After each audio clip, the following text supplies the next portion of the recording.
As Mark said, I'm here on Rosh Chodesh. So for friends who've known me, it's the time to flip the calendar. And for those of you who've not yet had a sit with me, nice to meet you here. I'm going to offer a teaching. If it works for you, let it sink all the way into your bones and your soul, and then pass it on to the world. And if it doesn't, please let it wash over you like water. This is just an offering. So last month was the month of Nisan. And in this powerful month, on the full moon of Nisan, we had a very important holiday named Passover that invites us to both personally and collectively leave our narrow places and step into our freedom. Passover is inherently linked to another incredible holiday called Shavuot, which we are on our path towards. And in between the time of Passover and Shavuot, we have the Omer, which is a spiritual climb. Every single day, getting closer, counting up to this revelation. And there's very few things we count up to. I really can just think of like the Omer and pregnancy.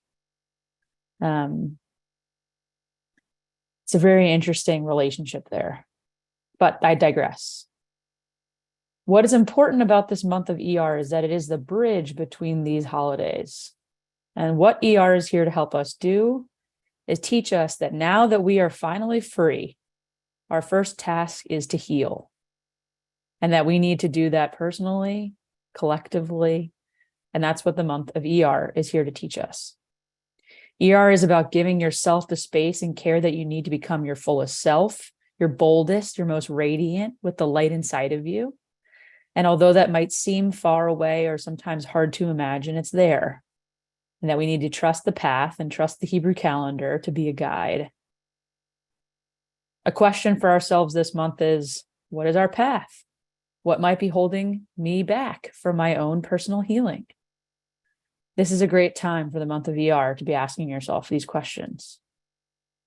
Maybe you're sitting there saying, my personal healing, that sounds really like individualized and kind of selfish. The whole world is suffering.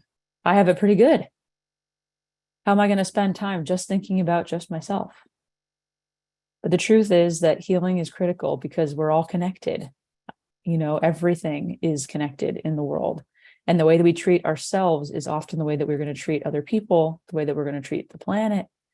And everyone has something in their life that they can work on and commit to for this ER. Jewish tradition teaches us that every human being carries with them this divine spark, and that means that it's on you and your individualization to take on that healing element. This month of ER is an anagram for a Torah verse, Ani Yod Yod Rofecha, which means I am God, your healer. The month of ER, Ani Yod Yod Rofecha, I am God, your healer. We could probably have a long discussion about what this means. I think it's clear to me that healing ourself is a way that we are connected to our greater wholeness. Judaism also has a really clear distinction between the difference between a cure and healing. And we're not talking about a cure. We're talking about working towards wholeness. Spiritual teachings, Kabbalistic teachings say that the mind, body, and spirit are all connected. And so that's why when someone's sick in our life, we wish someone a refuah shlema, meaning I'm wishing you a complete healing. Because I broke my leg once and then I couldn't run and I couldn't do yoga. And then that made me sad. And when I got sad, it spiraled me into a whole other place, mentally, physically, emotionally.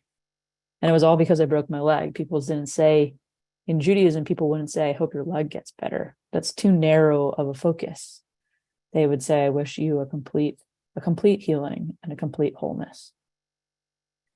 So with that, I want to leave us to our breath,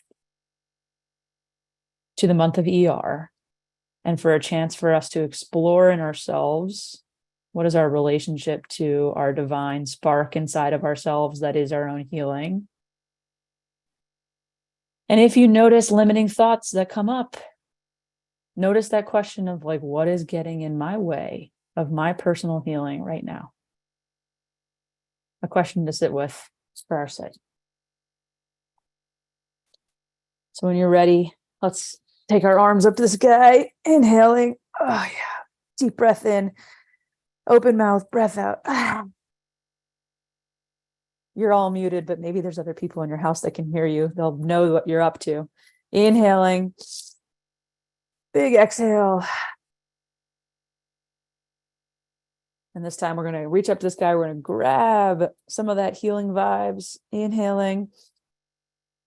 And we're going to wash it all the way down our keter, our crown, our head, down our back, all the way. Stop in your heart center, your soul. Bring it all the way down your legs.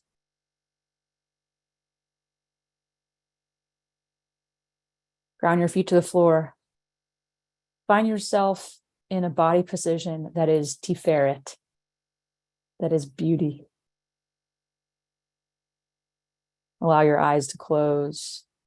You might see my eyes will stay open, keeping this Zoom room safe, keeping me connected to you all. Try to narrow your sense doors by allowing your eyes to close.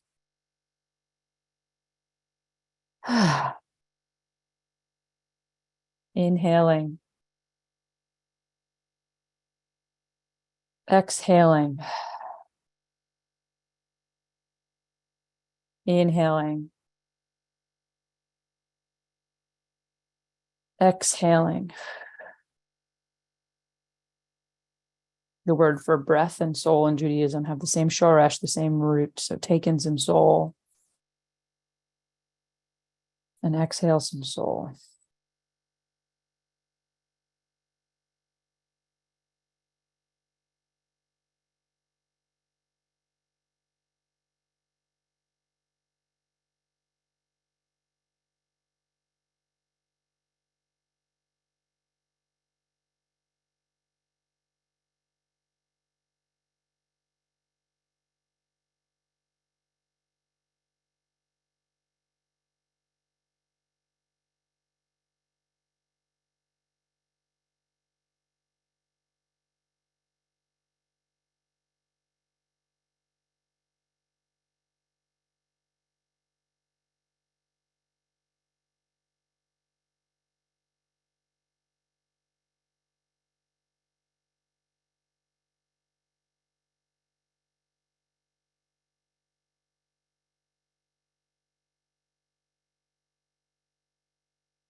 The way we treat ourselves is the way we treat others. Inhaling some kindness. Exhale, sending it to the corners of your soul, of your heart.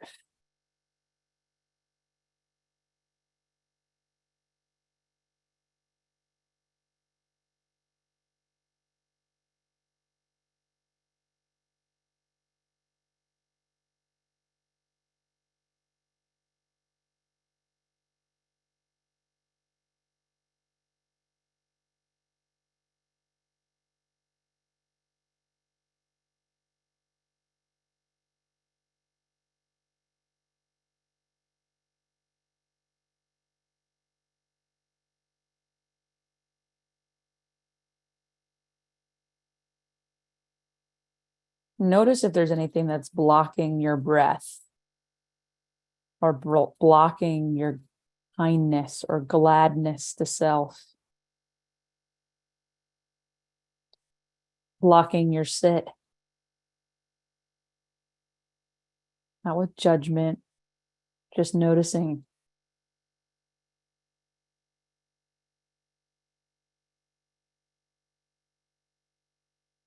What can you bring it?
And there's certainly nothing to find shame about if you find things that need healing. This is the month of ER. It's placed right here on purpose. You can't receive wisdom or Torah or be part of the blessing that's to come for Shavuot unless we heal. That's what this month is teaching us. First freedom, then healing, then receiving.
In our last few minutes here together, I want to invite you to be curious about what comes up in the name of this month.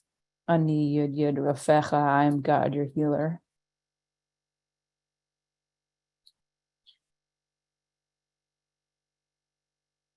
softer way of looking at it is, how is my relationship to the divine a source of healing?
Take your hands together and bring them together, moving quickly, bringing friction, making some heat. Keeping your eyes closed, keeping yourself centered. Speed up the heat. Tap into the energy that's around. It's Shabbat. On Shabbat, there's a tradition that parents give their children the priestly blessing by putting their hands on them. We're going to do that for ourselves right now. When they feel warm, take your hands, place them somewhere on your body that could use a little bit of love, a little bit of healing, a little bit of a blessing. And you can repeat after me. May I be whole.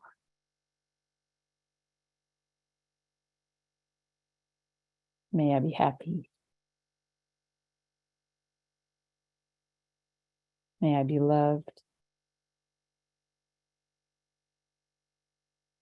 May I receive the support I need.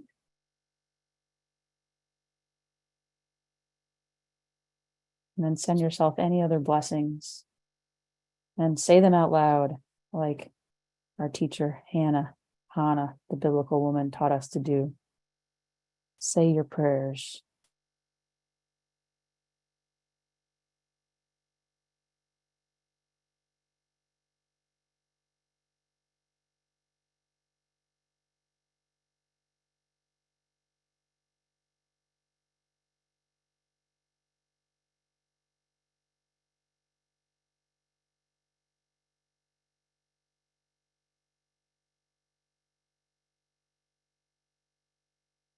Keeping your eyes closed, we'll take our hands together, bring up some heat again.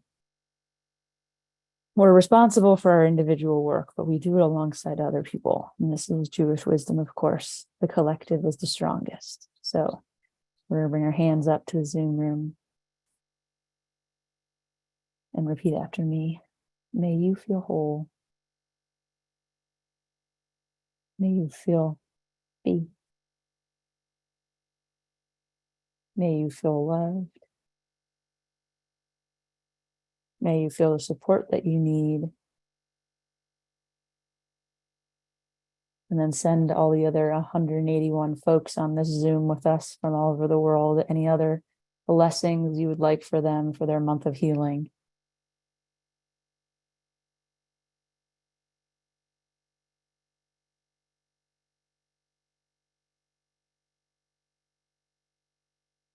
And when you're ready, you can bring your hands back to yourself. Take some final breaths together. Inhaling. Exhaling. Take some soul in. Send some soul out.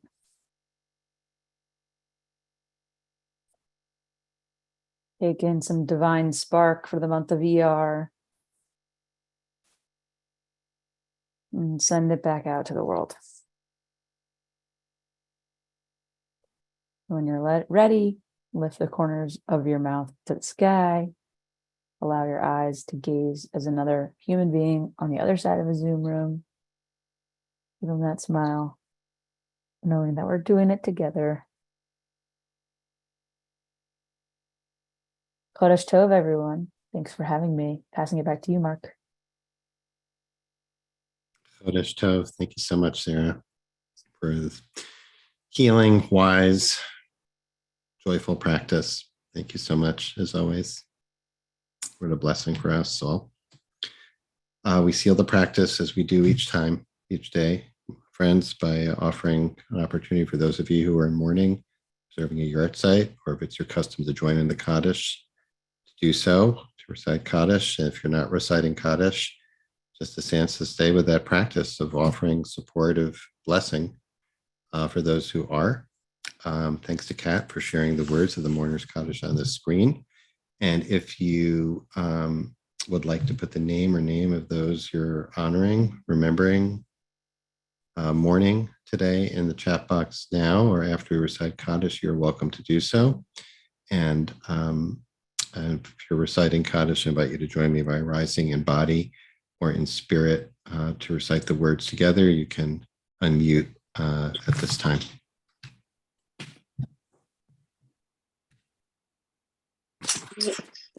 Yitgadal, Yikadash Shemei Rabbah, Yama Divra Chirute, V'yamlichto Chute, V'chayecho, V'yamecho, V'chaye L'chol Beit Yisrael, V'agala, Atma, Kariv, Amen.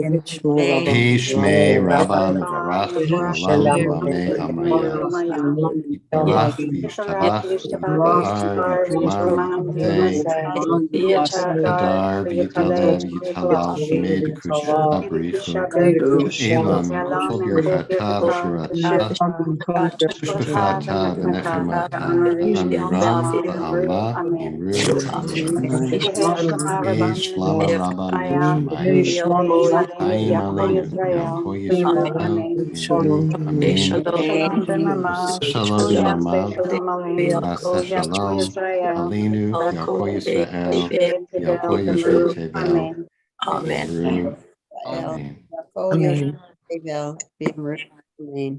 Amen. And friends, thank you so much for joining us today. As always, I want to wish everyone a Chodesh Tov and a Shabbat Shalom, a sweet and restorative and healing Shabbat. And we hope we'll see you next week. We have a full week of practice with a wonderful, wonderful lineup, which I will remind you of in 1 second. Let's let you know who we have coming up next week. Monday will be led by Rabbi Jenny Solomon. On Tuesday, which is Yom HaZikaron, Israel Memorial Day, Rabbi Miriam Margles of IJS will be leading us. On Wednesday for Yom HaAtzmaut, Israel Independence Day, Israel's 75th birthday. Rabbi Dr. Amir Neshama Weil will lead us from Israel. And Thursday, Rabbi Rachel Timoner of Congregation Beth Elohim in Brooklyn. And on Friday, our own Rebecca Schistler will be back to lead us into Shabbat. So very special, beautiful week of practice. Just a heads up that in 2 weeks, I'll be leading, we'll have another week-long series of practice. I'll be leading that full week of practice on the theme of gratitude, of Hodaya, which will be the theme of that week of the Omer. That's the second week in May. So looking forward to that. Again, as always, thanks so much to Kat Esposito for holding our text space. And also many thanks to Sherry and Maurice Gluckstadt for sponsoring today's practice in memory of Manfred Gluckstadt, Mordechai ben Reuven Tzvi, and also Mike Ellis. May their memories be a blessing. And as always, you're invited to stay on. You can, if you like, if you're kind of in that zone, you're welcome to continue just to sit with us and use this time and space in this community as a container for your practice. You could do that. You can turn down your volume and just know that we're here and creating that community to support you in your practice, or you can stay on and share your reflections on your experience with the practice today or ask a question for Sarah Waxman. And if you're leaving us now, again, we wish you a Chodesh Tov and Shabbat Shalom. We hope to see you on Monday for practice with Rabbi Jenny Solomon. And we invite Sarah in, so keep an eye on the chat box. If you have a question for Sarah, please preface it by writing question in all caps. Um, that was great, Sarah. I'm glad this worked out. Mark. So, this theme of healing. Oh, before I forget, before anybody leaves, I'm putting in the chat box the link to the At the Well project that Sarah founded and runs, which has incredible resources for each month, produces what they call a moon manual. And so I'm putting the link there. You can sign up or download the manual for ER and also sign up just to stay abreast of what At the Well is offering, which are many wonderful programs, including I saw an upcoming retreat. I'm very jealous. I am not eligible for it, but I think, what is it? The second week in May? First weekend in May. It's coming up. First week in May. So Mark, I have a question for the group. Sure. I mean, people come be with At the Well. We would love that. I'm a lover of Rosh Chodesh, and the organization's certainly bringing that out into the world. My question for the group, though, what are your healing practices? And you can put them into the chat. That's great. We can bring some collective wisdom here together. And then I do see one question from Eileen. Oh, yeah. If you can put the question in the chat, that'd be great, because we have too many people to unmute. If you don't mind putting it. Also, because we're on YouTube, we tend to avoid that. But please put it in the chat box if you have it. Also, as Sarah offered the prompt of sharing your healing practice, and we can keep an eye on that. Sauna in my backyard for Rosh Chodesh. All right. That sounds awesome, Ruth. We'll see you there. Where are you? We'll be over in a little bit. Yeah. You can private message me your address. Mark, I'm getting a lot of private message questions, so I'll bring them into the space. But I want to give us a second to sort of bring the group here.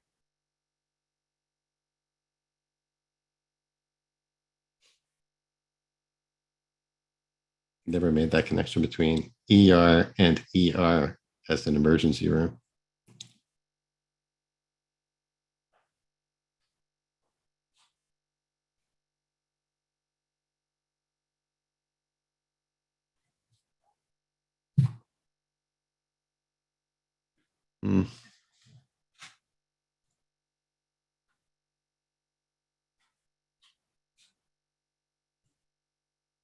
So are you getting a question, Sarah? I was going to look at, while these are coming in, I just wanted to note what this theme of healing did bring up for me an awareness, and kind of I was feeling moved that actually the roots of IJS in some ways very much lie in the birth of the Jewish healing movement, which we take a lot of it for granted now, like in your organization is really like one of the great fruits of that.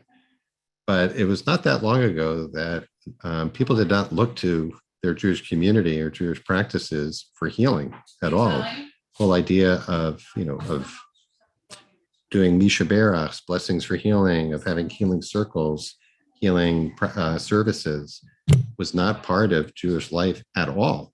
And now, really, you'd be hard pressed to go to a Jewish community where you don't see that reflected in some way. And I want to lift up Rabbi Rachel Cowan, blessed memory, and Rabbi Nancy Flam, who co-founded IJS, who in the 80s were instrumental in the birth of the first Jewish Healing Center, which was in San Francisco.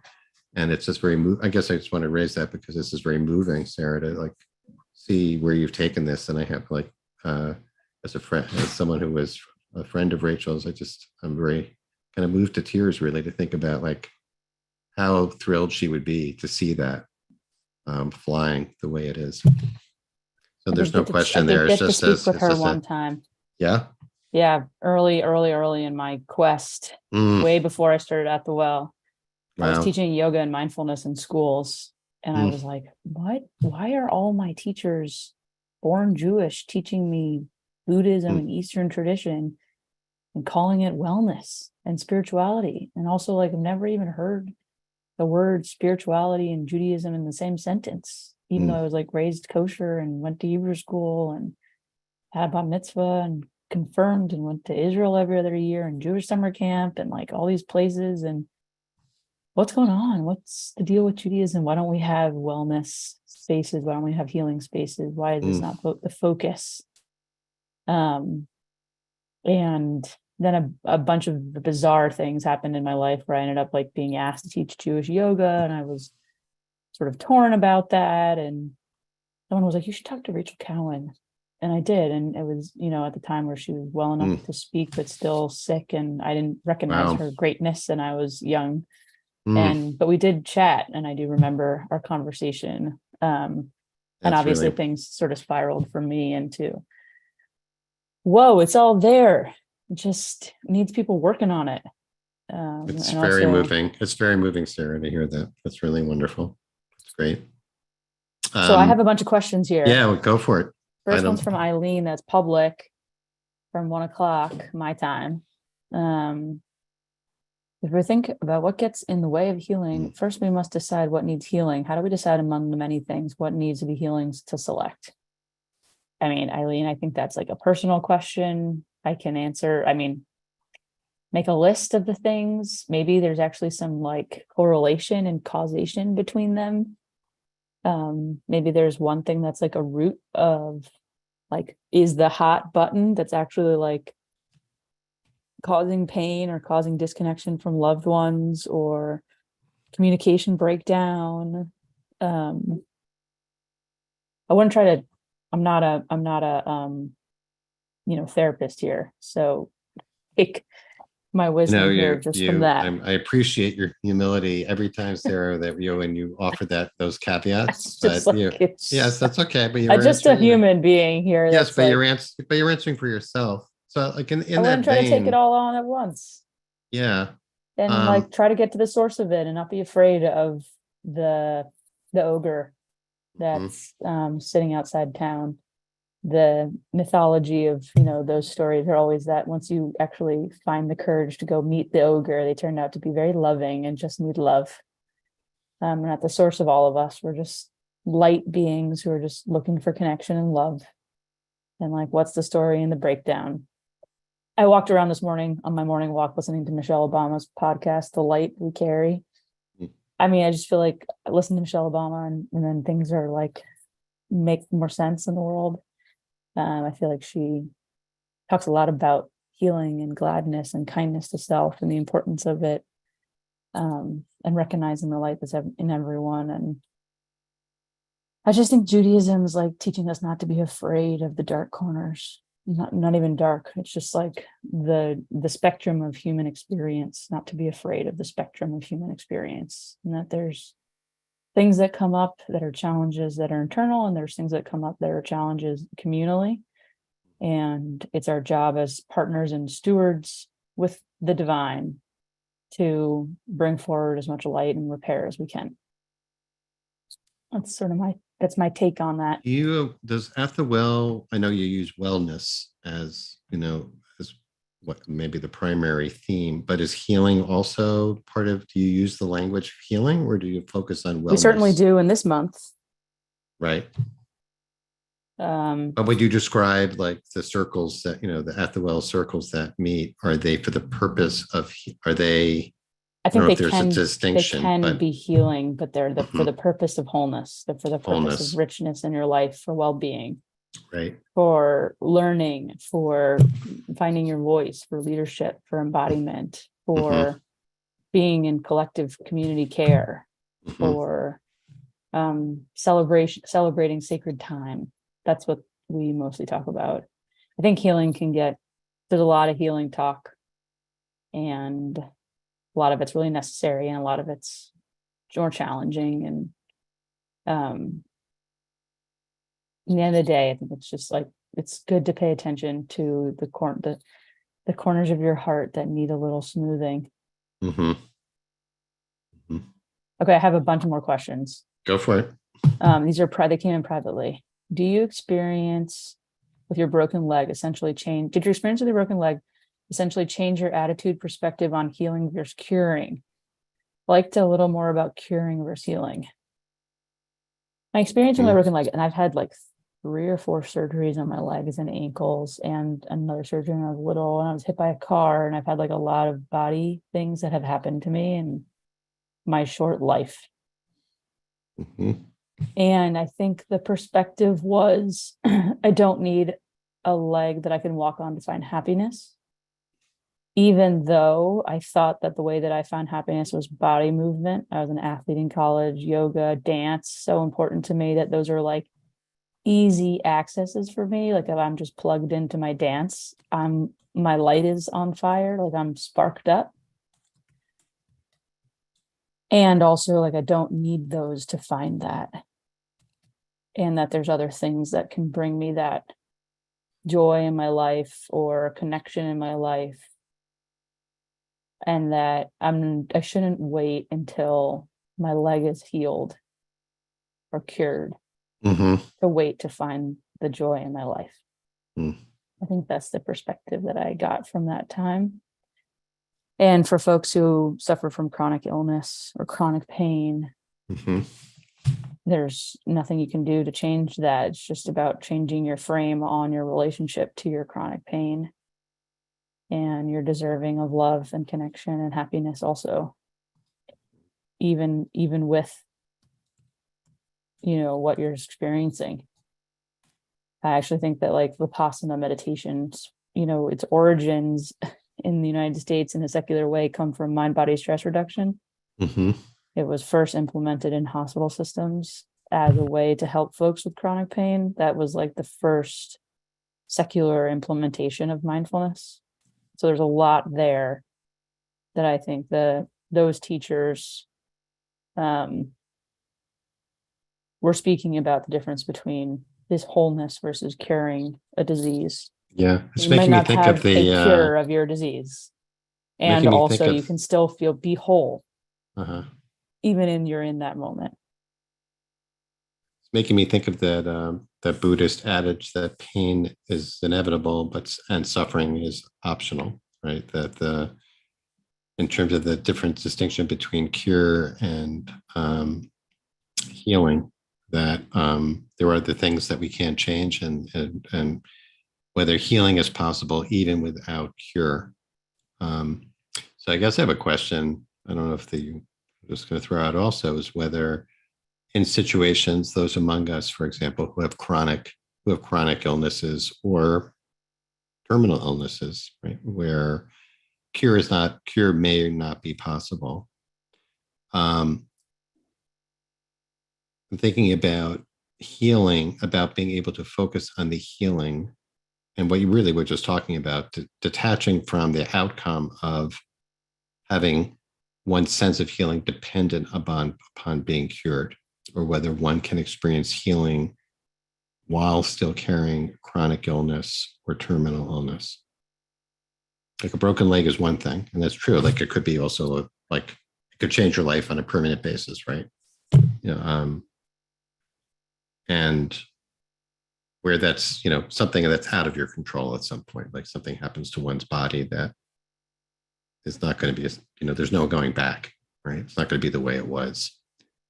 And the healing that comes from being able to be with that without adding judgment, or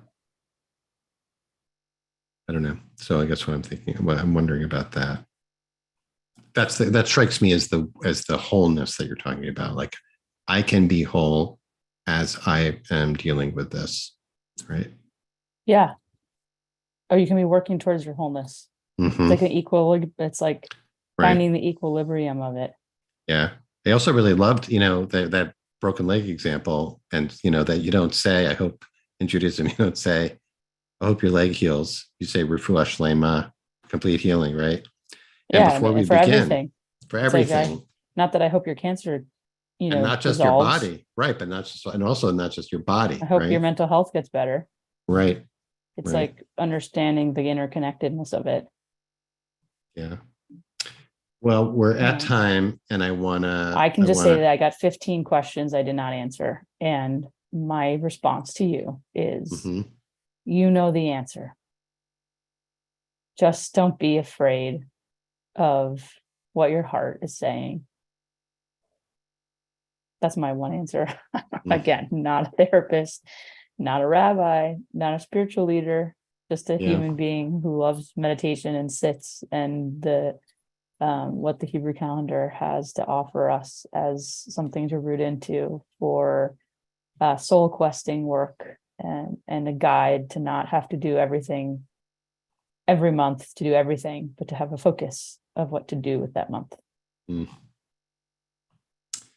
Once again, Thanks, as everyone. always, thank you so much, Sarah. And may A all joy. the blessings that you extended be reflected right back to you, for you and your family and your work. And again, wishing everyone a Chodesh Tov, Shabbat Shalom. Thanks to Kat. And we hope to see you all on Monday. Many Bye, blessings, everyone. everyone. Bye.